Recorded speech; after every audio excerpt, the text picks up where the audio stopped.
Hello दोस्तों, स्वागत करता हूं मैं डेविड साहू आप सभी का हमारे YouTube channel online study with David Sahu में। तो पिछली क्लास में हमने पढ़ा था, पिछली क्लास में हम देख रहे थे कि जो प्रतिशत परसेंटेज का होता है उसका कुछ क्वेश्चन किए थे। आज भी उसी का कुछ क्वेश्चन करेंगे। बहुत अच्छा क्वेश्चन कराऊंगा आज भी, थोड़ा सा लेवल ऊपर करके करवाऊंगा आज। पिछले क्लास में बहुत बेसिक क्वेश्चन किए थे, इसमें थोड़ा सा ऊपर करेंगे हम। इसमें मूल्य खपत खर्च वाला जो आता है परसेंटेज में वो पढ़ेंगे। उसके बाद फिर जो आयतन क्षेत्रफल से रिलेटेड जो आता है, मूल्य खपत खर्च में क्या होता है, मूल्य गुना खपत बराबर खर्च, मूल्य गुना खपत बराबर खर्च और क्षेत्रफल एंड आयतन। और उसके बाद क्या हो जाएगा, संख्या, बिक्री, आय, ये वाला सब क्वेश्चन करेंगे। तो बने रहिए हमारे साथ हमारे YouTube channel online study with David Sahu में, ठीक है। तो जो लोग चैनल को सब्सक्राइब नहीं किए हो, जाके सबसे पहले चैनल को सब्सक्राइब कर लो, वीडियो को लाइक कर दो, बेल आइकन भी दबा दो ताकि कोई भी वीडियो आता है उसका नोटिफिकेशन आपको पहले मिल सके। अपने दोस्तों को भी शेयर कर दो, ठीक है। तो चलिए फटाफट से हम शुरू करते हैं।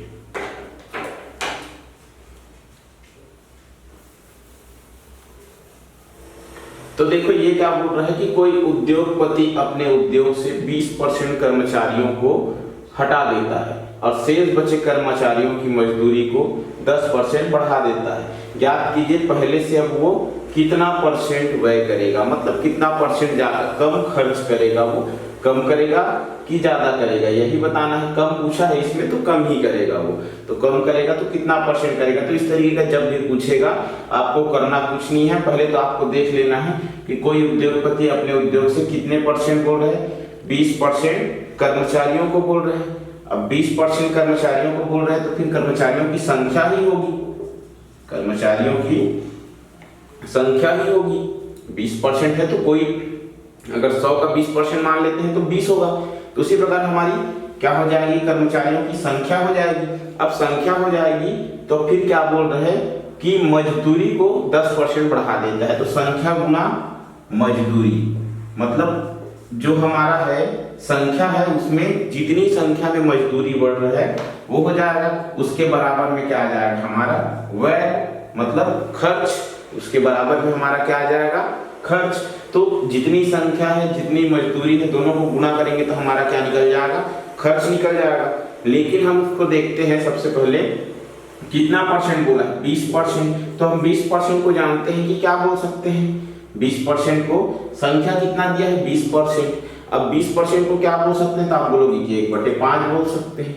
क्या बोल सकते हैं, 1/5 बोल सकते हैं। और उसी में हम देखें कि और शेष बचे कर्मचारियों की मजदूरी को 10% बढ़ा देता है। तो मजदूरी कितना दिया है, 10% बढ़ रहा है। ये क्या हो रहा है, 20% हटा दे रहा है, मतलब कम कर दे रहा है। 20% कम कर दिया और ये 10% क्या किया, बढ़ा दिया। तो इसमें कम हो रहा है, इसमें ज्यादा हो रहा है। तो 10% बढ़ा दिया, 1/10 लिखेंगे इसको। अब हमारा जो मूल मान होता है, ओरिजिनल वैल्यू होती है, मैं पहले भी बताया हूं कि हमारा जो नीचे वाला मान होता है वो हमारा क्या होता है, ओरिजिनल मान होता है, मूल मान होता है। तो उसको हम क्या करते हैं, हमारा ये एक इनिशियल वैल्यू होता है, एक फाइनल वैल्यू होता है, प्रारंभिक मान होता है और अंतिम मान होता है। तो प्रारंभिक मान को पहले देख लेते हैं। तो क्या हो जाएगा, 5 गुना 10, ये 5 हो गया, ये 10, तो 5 गुना 10। अब देखते हैं हम इसका फाइनल वैल्यू। तो 5 से क्या बोल रहे हैं, कम हो रहा है। तो 5 से कम हो रहा है तो कितना हो जाएगा, 4 हो जाएगा। एक कम हो रहा है ना, ऊपर वाले को वृद्धि या कमी मानते हैं। तो हमारा कितना कम हो रहा है, 1 कम हो रहा है तो 4 हो गया। अब इसी में इसमें क्या हो रहा है, वृद्धि हो रहा है। तो ये हमारा क्या हो जाएगा, 10 से 1 11 हो जाएगा, 10 से 1 11 हो जाएगा। अब इसको देखते हैं, जो कट रहा है काट देते हैं, 2 पंचे 10, 2 दूनी 4। तो ये क्या आ गया 25 और ये क्या आ गया 22। ये आ गया 25 और ये आ गया 22। अब देखते हैं इसमें कि कमी आ रहा है, ये ज्यादा है प्रारंभिक मान, अंतिम मान कम है। मतलब जो लास्ट में वैल्यू आ रही है वो हमारी क्या आ रही है, कम आ रही है। अब कम आ रही है तो कितने की कम आ रही है, कितने की कम आ रही है। तो आप बोलोगे कि 3 की कमी आ रही है। तो हम क्या कर देते हैं, कमी परसेंट निकालते हैं। तो कमी परसेंट बराबर 3 जो हमारा प्रारंभिक मान रहता है उसी को लेते हैं जिसके बेस में है। तो हम ले लेते हैं 25 और गुणा किससे कर देते हैं, 100 से। गुना किससे कर देते हैं 100 से। तो 25 से कम 25, 25 चौक 100, तो हमारा क्या आ गया 4 दिया 12% की क्या आ गई कमी आ गई, 12% की क्या आ गई कमी आ गई। तो हमारा ये वाला आंसर क्या हो जाएगा सही हो जाएगा, ये वाला आंसर क्या हो जाएगा सही हो जाएगा। अब जिसको ये समझ नहीं आ रहा होगा वो मेरा पिछला वीडियो देख लो अच्छे से, तो समझ आ जाएगा। कैसे समझ आ जाएगा कि 20% को 1/5 कैसे लिखें, 10% को 1/10 कैसे लिखें, तो इसके लिए आपको मेरा पिछला वीडियो देखना पड़ेगा, ठीक है। उसको मैं बार बार बता चुका हूँ वहां कि कैसे करते हैं, तो इसके लिए मेरा पिछला वीडियो देख लेना तो समझ आ जाएगा। चलिए फटाफट से आगे बढ़ते हैं अगले क्वेश्चन की तरफ। अब हमारा अगला क्वेश्चन देखते हैं इसमें।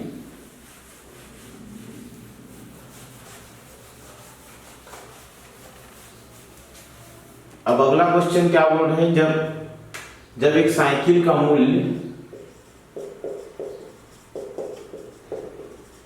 जब एक साइकिल का मूल्य 20% कम कर दिया जाता है, 20% कम कर दिया है,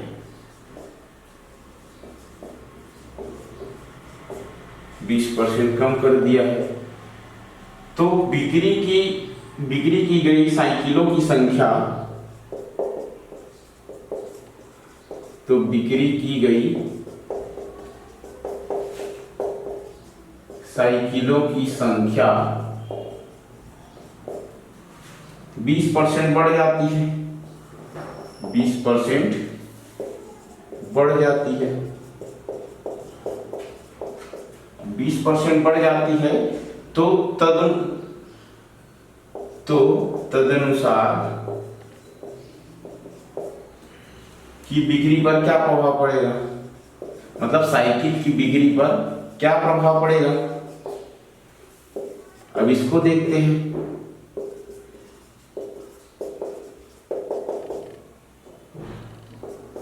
अब इसमें ऑप्शन देता हूं, ए हमारा हो गया 4% की कमी, बी हो गया 4% की वृद्धि, ठीक, सी हो गया हमारा 10% कमी और 10%, डी हो जाएगा 10% वृद्धि।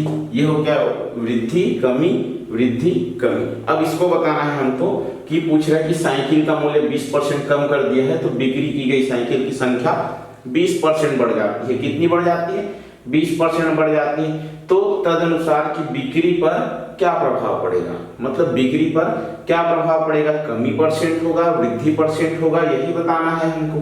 तो इसके लिए तो हमको पहले ये जानना पड़ेगा कि हम इसके लिए, मैंने बताया था कि मूल्य गुणा लिखा था यहाँ वीडियो शुरू करने से, क्लास शुरू करने से पहले, मूल्य गुणा बिक्री, ठीक, मूल्य दिया है इसमें, मूल्य क्या दिया है 20% और क्या दिया है बिक्री दिया है, तो हम क्या कर देते हैं मूल्य गुणा बिक्री बराबर हमारा क्या पूछा है क्या प्रभाव पड़ेगा, तो आ जाएगा आय, मतलब आय हमारा कम होगा कि ज्यादा होगा, वृद्धि परसेंट होगा कि कमी परसेंट होगा, यही बताना है हमको।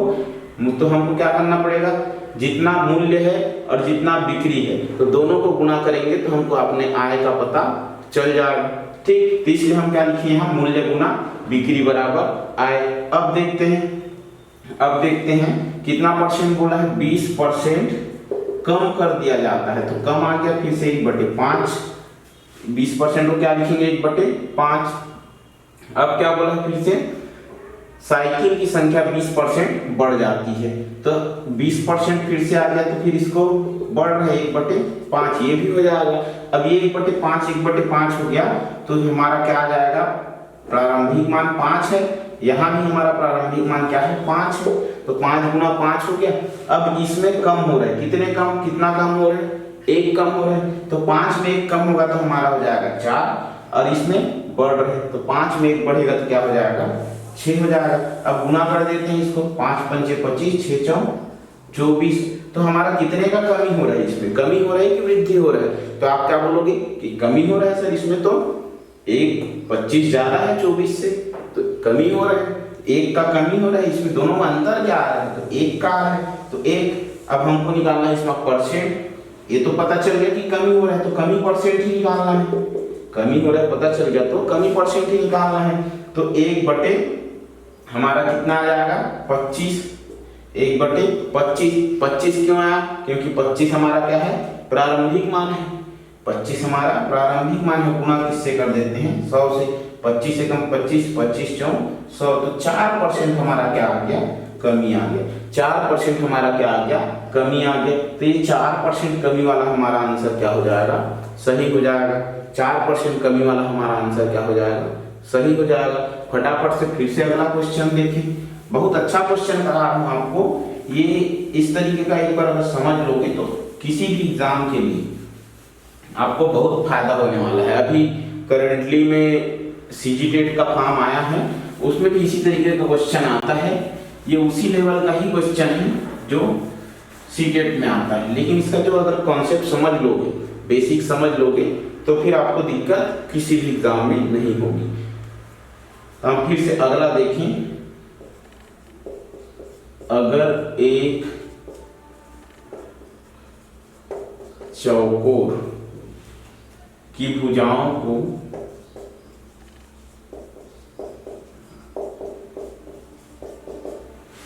%25 बढ़ाना हो, तो मतलब 25% वृद्धि करना हो, तो 25% बढ़ाना हो तो उसका क्षेत्रफल कितने % बढ़ना चाहिए? उसका क्षेत्रफल एरिया कितने % बढ़ना चाहिए? कितने % बढ़ाना चाहिए? ठीक, ये पूछा है चौकोर का। अब हम इसमें ऑप्शन ले लेते हैं।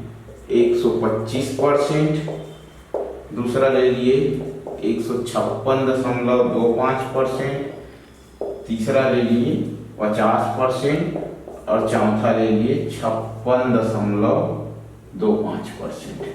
ये हमारा 4 ऑप्शन हो गया। अब इसमें क्या बोला है कि एक चौकोर की भुजाओं को, अब पहले तो हमको ये जानना पड़ेगा कि चौकोर मतलब क्या होता है। चौकोर मतलब क्या होता है?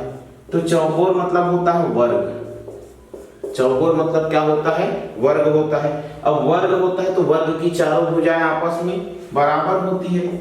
वर्ग की क्या होती है? चारों भुजाएं बराबर होती है। अब चारों भुजाएं बराबर होती हैं तो फिर इसका क्षेत्रफल का सूत्र क्या होता है? वर्ग है तो चौकोर है तो वर्ग है, ये पता चल गया। लेकिन इसके क्षेत्रफल का सूत्र क्या होता है? अगर क्षेत्रफल वाला क्वेश्चन पूछे किसी भी चतुर्भुज का, वर्ग का, तो फिर हमको उसके क्षेत्रफल का तो पता होना चाहिए कि सूत्र क्या होता है।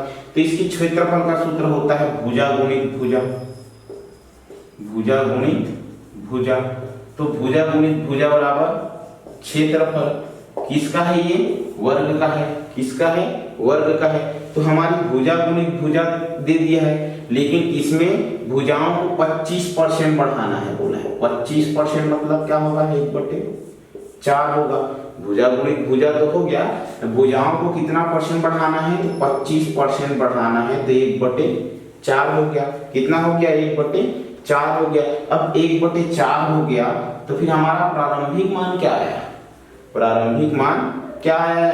तो हमारा प्रारंभिक मान आ गया 4, और ये भी 4 ही होगा, क्योंकि एक भुजा अगर 4 बढ़ रही है तो दोनों सभी भुजा बराबर होती है, तो दोनों भुजा बराबर होंगी तो दोनों भुजा का मान वही होगा। जो एक भुजा का है वही दोनों भुजा का होगा। तो ये हमारा मूल मान हो गया 4, तो 4 गुना 4 हो गया। ठीक, ये हमारा हो गया इनिशियल वैल्यू। अब हमारा फाइनल वैल्यू, तो फाइनल 4 में बढ़ाना हो तो बढ़ाएंगे तो वृद्धि होगा, तो वृद्धि होगा तो कितने की वृद्धि बता रहे? 1%। 1 की वृद्धि बता रहे तो कितना हो जाएगा? 4 1 5 गुना 5। ठीक, एक में 5 है तो दोनों में 5 होगा, क्योंकि भुजा बराबर होती है। ये हो गया हमारा 16 और ये हो गया हमारा 25। अब बताओ कि इसमें कितने की वृद्धि हो रही है? ये तो स्पष्ट दिख रहा है कि वृद्धि हो रही है। तो वृद्धि हो रही है तो कितने की वृद्धि हो रही है? तो वृद्धि इसमें 9 की वृद्धि हो रही है। अब 9 की वृद्धि हो रही है तो फिर ये हमारा हो जाएगा वृद्धि %। तो वृद्धि % बराबर हो गया 16, तो 9 बटे हमारा आ जाएगा ये 16 आएगा। 16 क्यों आएगा? क्योंकि 16 हमारा प्रारंभिक मान है, इनिशियल वैल्यू है। 16 हमारा इनिशियल वैल्यू है, प्रारंभिक मान है। तो हमारा क्या आ गया? इसमें 16 आ गया। अब 16 लिए तो फिर गुना किससे करेंगे? 100 से करेंगे। गुना किससे करेंगे? 100 से करेंगे। अब जो कट रहे काट देते हैं, 4 चौक 16 और ये 25 भाग में 4 से कट गया। अब हमारे क्या हो गया? 25 निया 225 बटे 4। अब इसको भाग दे देंगे, उत्तर आ जाएगा। तो हमारा कितना आएगा? 4 पंचे 20, ये आ गया यहाँ 2, तो 4 6 का 24, 4 दूने 8 और 4 पंचे 20। ये हमारा कितना आ गया? 56.25%। तो 56.25% कौन से ऑप्शन में है? तो हमारा चौथे ऑप्शन में, जो डी वाले ऑप्शन में है, उसमें है 56.25%। तो हमारा 56.25% वाला ऑप्शन सही हो जाएगा। ठीक है, फिर से अगला देखें। अगर ध्यान से पढ़ोगे तो बहुत मजा आएगा, आराम से पूरा कॉन्सेप्ट क्लियर करा के जाऊंगा मैं। अगला देखते हैं फिर से। तो ये देखिए अगला क्वेश्चन क्या बोल रहा है कि अगला क्वेश्चन बोल रही है यदि एक समांतर चतुर्भुज की ऊंचाई को 15% से तथा उसके आधार को 20% बढ़ा दिया जाता है तो उसका क्षेत्रफल कितना परसेंट बढ़ जाएगा? यही बताना है हमको। ऑप्शन दिया है 35%, 38%, 45% और 50%। तो इसमें दिया है ऊंचाई, दिया है आधार, दिया है। तो हमको तो सबसे पहले ये जानना होगा कि समांतर चतुर्भुज का क्षेत्रफल क्या होता है। समांतर चतुर्भुज का क्षेत्रफल क्या होता है? तो क्षेत्रफल होता है इसका आधार गुना ऊंचाई, आधार गुना ऊंचाई। अब आधार गुना ऊंचाई बराबर क्या होगा? तो आधार गुना ऊंचाई बराबर होगा क्षेत्रफल। किसका होता है ये? किसका होता है? तो किसका पूछा है? समांतर चतुर्भुज का पूछा है ना। समांतर चतुर्भुज का पूछा है ना, तो समांतर चतुर्भुज का आधार गुना ऊंचाई बराबर क्या होता है? क्षेत्रफल होता है। तो हमारा आधार कितना दिया है? तो आधार दिया है 20%। तो 20% मतलब 1/5। 20% मतलब 1/5। और क्या दिया है? 15% हमारा दिया है ऊंचाई। तो 15% का मतलब क्या होगा? तो हमारा 15% का मतलब हो जाएगा 3/20। ठीक, 3/20। ये हमारा क्या हो गया? 15% 3/20 हो गया और ये 20% क्या हो गया? 1/5 हो गया। तो ये हमारा आधार गुना ऊंचाई। अब आगे देखते हैं। तो आगे क्या है? आधार क्या दिया हमारा? मूल मान क्या है आधार का? 5 है। ठीक है, आधार का मूल मान 5 है। और ये क्या दिया है? तो हमारा ये दिया है 20। ठीक, 20 क्या दिया हमारा? मूल मान ऊंचाई दिया। अब देखते हैं कि इसका बढ़ा हुआ बढ़ रहा है कि घट रहा है। तो ये 15-20% बढ़ा दिया जाता है। 20% की वृद्धि होती है। वृद्धि होती है तो कितना? 5 मूल मान है तो 1 की वृद्धि तो कितना हो गया? तो 6 हो गया। कितना हो गया? 6 हो गया। अब यहाँ देखते हैं तो यहाँ कितना हो गया? 20 और 3 23। अगर बढ़ेगा तो 15% से ऊंचाई को 15%, इसको भी बढ़ा रहा है 15% से, तो 20 और 3 23 हो गया। कितना हो गया? 23 हो गया। तो ये हमारा क्या हो जाएगा? ये हो जाएगा 100 और ये हमारा क्या हो जाएगा? 138। 6 × 18, 20 × 6 = 120। तो ये हो जाएगा 138। ये 138 हो गया, ये 100 हो गया। हमारा जो मूल मान आ गया 100, प्रारंभिक मान आ गया 100 और हमारा क्या फाइनल वैल्यू आ गया, अंतिम मान क्या आ गया? 138। अब हमको निकालना है इसमें अंतर कितना है, वृद्धि कितना है। वृद्धि बता रहा है, बढ़ रहा है मतलब वृद्धि ही होगा। तो क्षेत्रफल से बढ़ जाएगा, मतलब कितने % से बढ़ जाएगा, यही बताना है। तो इसमें कितना आएगा? 138 में 100 घटाएंगे तो आप बोलोगे 38 आएगा। अब 38 का निकालना है हमको वृद्धि %। वृद्धि %। तो हमारा 38 आ गया किसके रिस्पेक्ट में? 100 के रिस्पेक्ट में। 100 के रिस्पेक्ट में 100 से कंपैरिजन करेंगे ना, तो 100 के रिस्पेक्ट में आ गया। तो गुना कर देंगे 100 से 100 कट गया तो कितना आ गया? तो 38%। कितना आ गया? 38%। तो क्या हो जाएगा हमारा? 38% की क्या हो जाएगी? वृद्धि हो जाएगी। कितने % की वृद्धि? 38% की क्या हो जाएगी? वृद्धि हो जाएगी। ठीक है, अगला क्वेश्चन देखते हैं फिर से। अगला क्वेश्चन बहुत अच्छा क्वेश्चन करवा रहा हूं, इसमें वीडियो को पूरा आखिरी तक देखो, पूरा कॉन्सेप्ट क्लियर हो जाएगा। ठीक है, अगला क्वेश्चन क्या बोल रहा है हमारा? एक समचतुर्भुज के विकर्णों को, एक समचतुर्भुज के विकर्णों को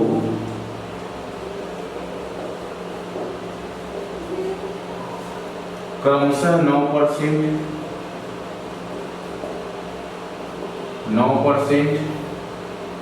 तथा 12% से बढ़ा दिया जाता है, 12% से बढ़ा दिया जाता है।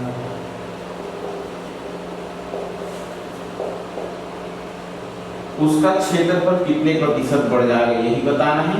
उसका क्षेत्रफल कितने प्रतिशत बढ़ जाएगा।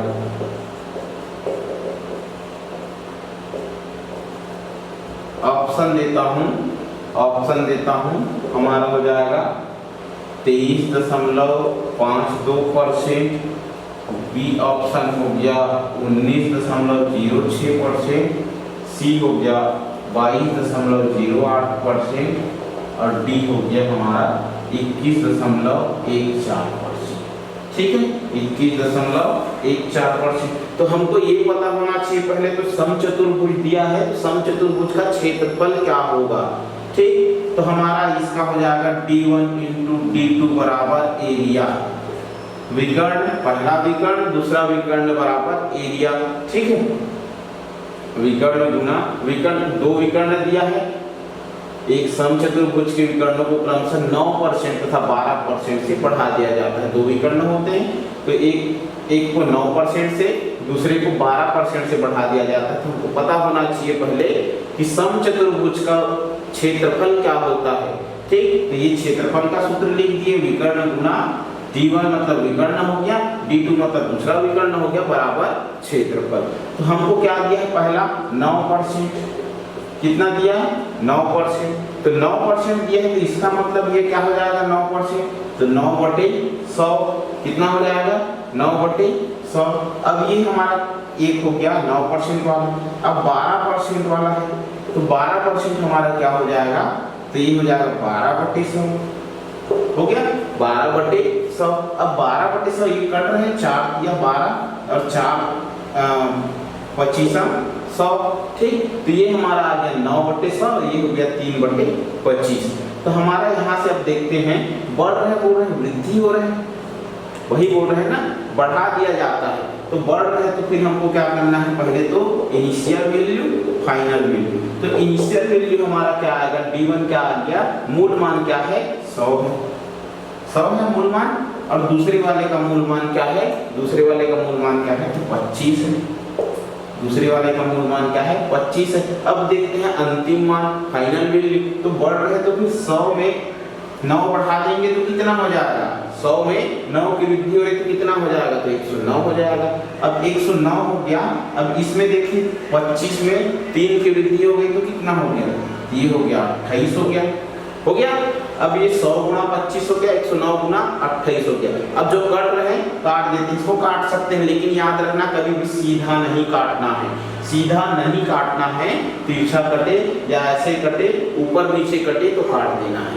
ठीक है, तो हमको देखते हैं 4×25 100, 4×7 28 कट गया ये। अब ये हमारा हो जाएगा 25 25 625 और ये क्या हो गया 7 का 7 × 63 तो 763 हो गया।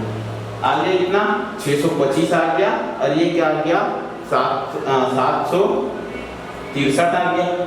अब इसमें देखते हैं बढ़ रहा है मतलब वृद्धि हो रहा है तो क्षेत्रफल कितने % बढ़ जाएगा। तो इसमें पहले देखना पड़ेगा कि कितने की वृद्धि आई है, कितने की वृद्धि आई है। तो फिर अंतिम मान में प्रारंभिक मान को घटा देंगे तो पता चल जाएगा। तो हमारा कितना आएगा 138 आ गया।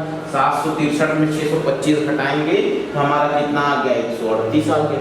अब 138 का % मान निकालेंगे, वृद्धि % निकालेंगे तो हमारा क्या होगा 138 बटे हमारा जो प्रारंभिक मान है 625 गुना 100 हो गया। 625 गुना 100, 25 से काट देते हैं, ये 25 बार में कट जाएगा, ये 4 बार में कट जाएगा।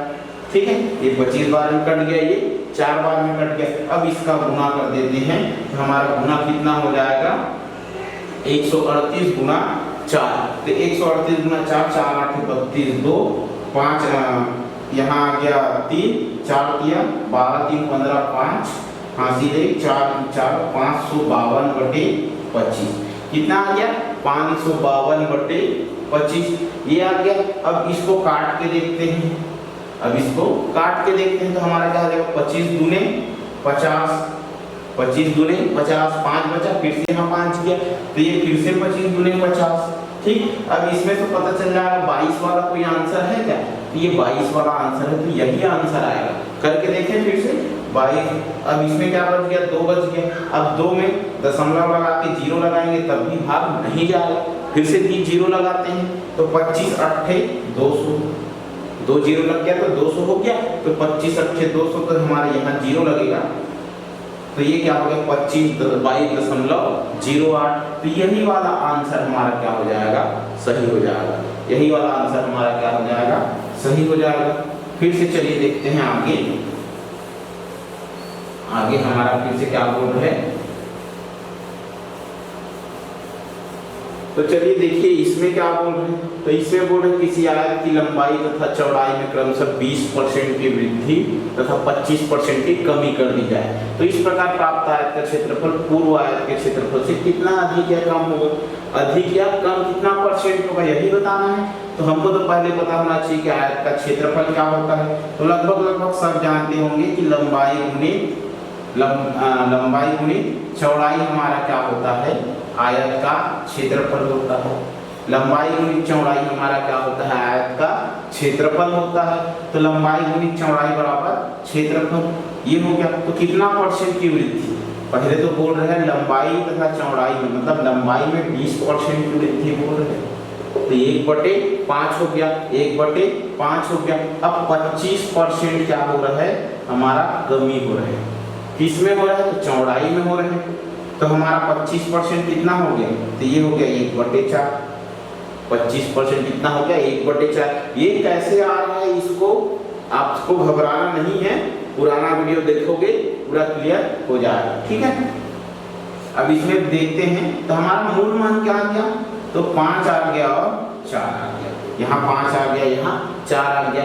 अब बढ़ा हुआ मान या घटा हुआ मान देखते हैं, तो इसमें वृद्धि हो रही है तो 5 और 1 6 हो जाएगा, 5 और 1 6 हो जाएगा, लेकिन इसमें कमी हो रही तो क्या होगा 4 में 1 कम होगा तो 3 हो जाएगा, 4 में 1 कम होगा तो 3 हो जाएगा।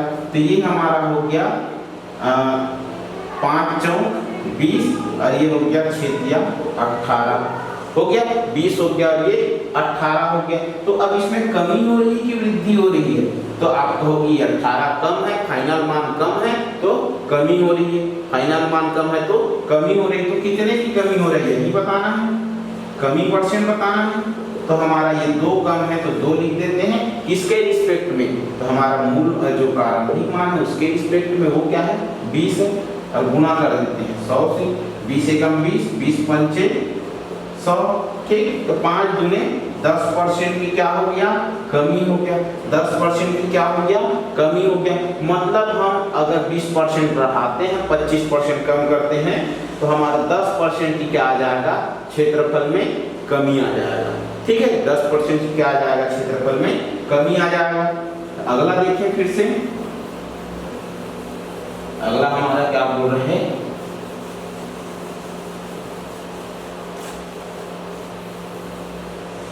रेडियो सेट की कीमत में,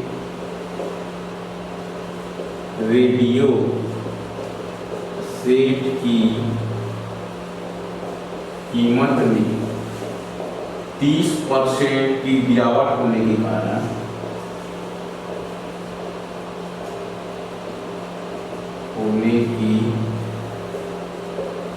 कारण उसकी बिक्री 20% बढ़ जाती है,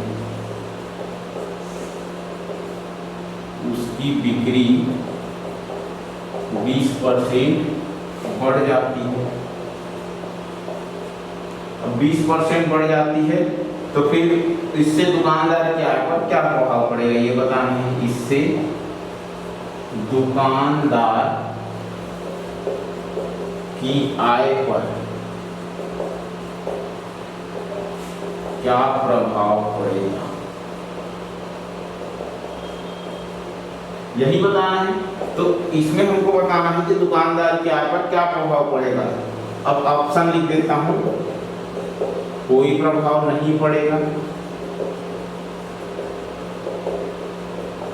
बी हो गया हमारा 10% वृद्धि, सी हो गया हमारा 10% कमी और डी हो गया हमारा 16%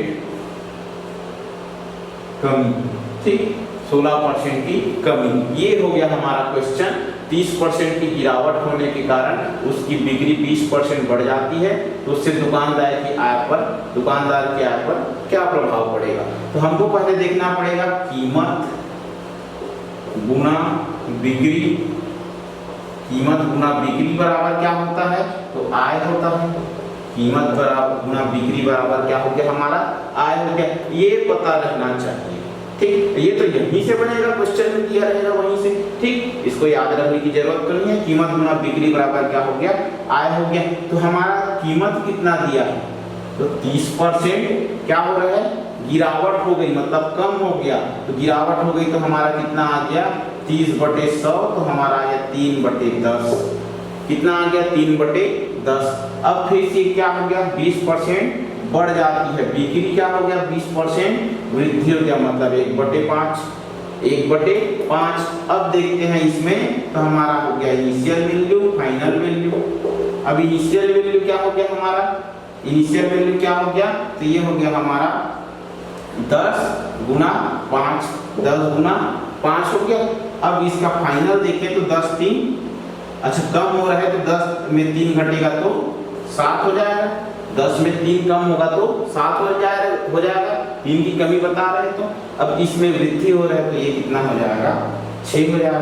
ठीक, ये कितना हो जाएगा, 6 हो जाएगा। अब देखिए इसमें 10 पंचे 50, 7 6 का 42 हो गया, 7 6 का 42, ये आ गया। अब इसमें कमी हो रहा है कि वृद्धि हो रहा है, तो कमी हो रहा है, आय में कमी हो रहा है। तो कितना कम हो रहा है इसमें, अभी देखें तो फिर काउंटिंग में देखें तो 8 कम हो रहा है, 8 कम हो रहा है, तो कमी हो रहा है। फाइनल वैल्यू कम हो रहा है, मतलब कमी आ रहा है। तो कमी आ रहा है तो कितना, 8 किसके रिस्पेक्ट में, तो 50 के रिस्पेक्ट में, प्रारंभिक मान के रिस्पेक्ट में। गुना कर देते हैं 100 से, 50 से 50, 50 गुने 100, तो हमारा क्या आ गया, 16% की क्या आ गया, कमी आ गया। 16% की क्या आ गया, कमी आ गया। तो चौथा वाला ऑप्शन हमारा क्या हो गया, सही हो गया। चौथा वाला ऑप्शन हमारा क्या हो गया, सही हो गया। 16% की कमी वाला क्या हो गया, सही हो गया। ठीक है, अगला देखें फिर से, अगला क्वेश्चन फिर से देखते हैं। अगले क्लास में मैं फिर से दूसरा क्वेश्चन लेके आऊंगा, जनसंख्या पर आधारित क्वेश्चन, इलेक्शन पर आधारित क्वेश्चन, इस तरीके का क्वेश्चन और कराऊंगा परसेंटेज में। परसेंटेज मतलब भले थोड़ा आराम से पढ़ेंगे, लेकिन पूरा क्लियर करके जाएंगे यहाँ से। ठीक है, पूरा क्लियर करवा के जाऊंगा। अब इस यहाँ हैं कि किसी चीज की कीमत 60% बढ़ गई है, किसी चीज की कीमत 60% बढ़ गई, तदनुसार उसके उपभोक्ता को, तदनुसार उसके उपभोक्ता को उसके उपभोग में कितने प्रतिशत की कमी करनी पड़ेगी, उसके उपभोग में कितने प्रतिशत की कमी करनी पड़ेगी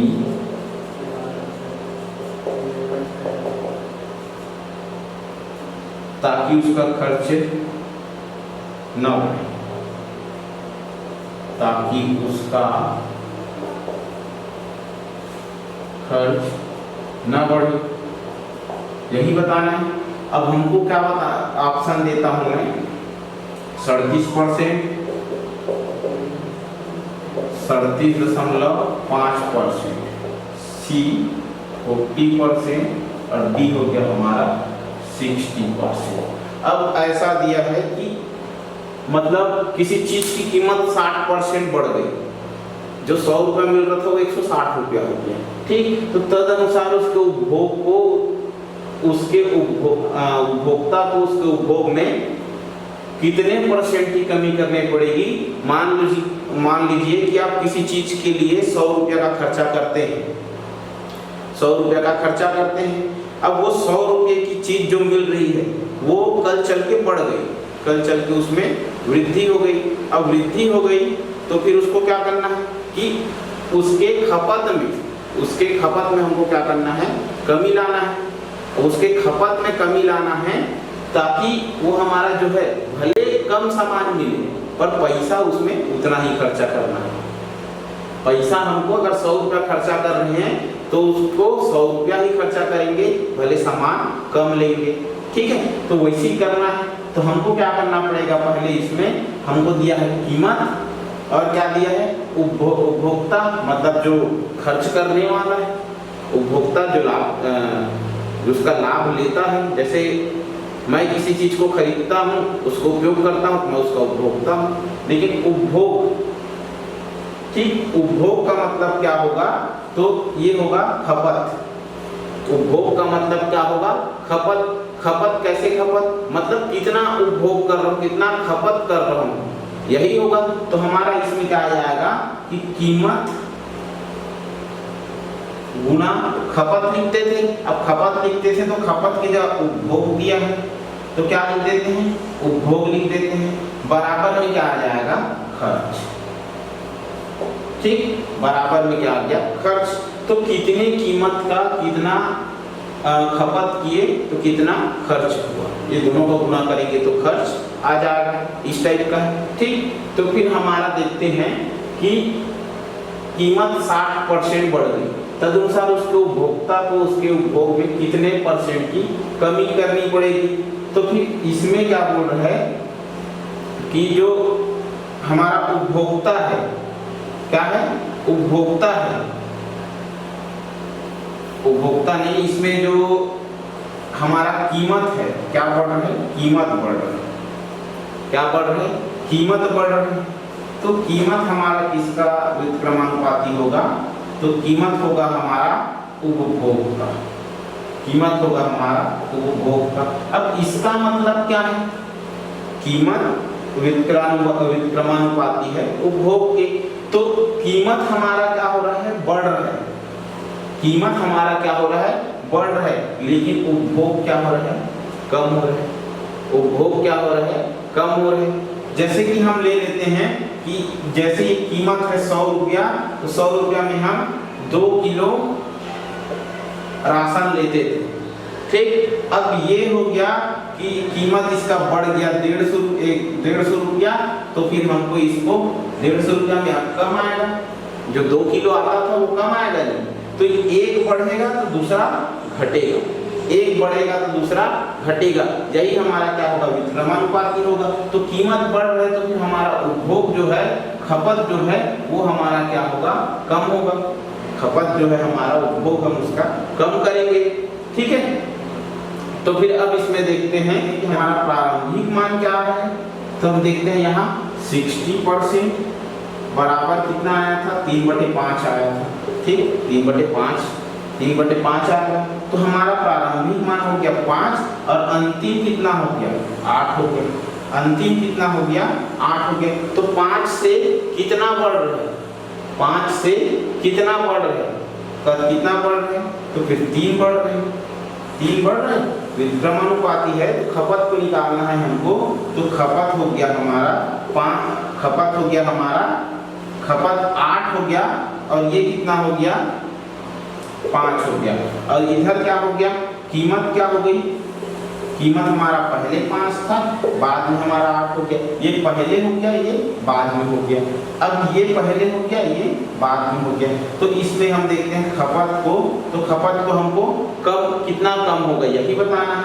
तो कितना कम हुआ, 3 कम हुआ, किसके रिस्पेक्ट में, 8 के रिस्पेक्ट में, ठीक, और गुना कर देना है 100 से, तो हमारा निकल जाएगा। तो ये कितना आ जाएगा, 300/8, या फिर इसको ऐसा भी काट सकते हैं, 4 × 8 और 25, तो 25 किया 75/2, ये हमारा आ जाएगा 37.5, 37.5 हमारा क्या हो गया, तो 37.5% की हमको क्या करनी पड़ेगी, कमी करनी पड़ेगी।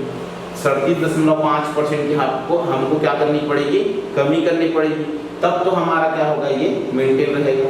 ठीक है, तो उम्मीद करता हूँ आप सबको ये जो मैं आज गणित करवाया हूँ वो बहुत अच्छे से समझ आया होगा। मेरे जाके मेरे चैनल को सब लोग लाइक कर लीजिए। जो चैनल को सब्सक्राइब नहीं किए हैं वो चैनल को सब्सक्राइब कर लो, बेल आइकन भी दबा दो ताकि कोई भी वीडियो आता है उसका नोटिफिकेशन आपको मिल सके।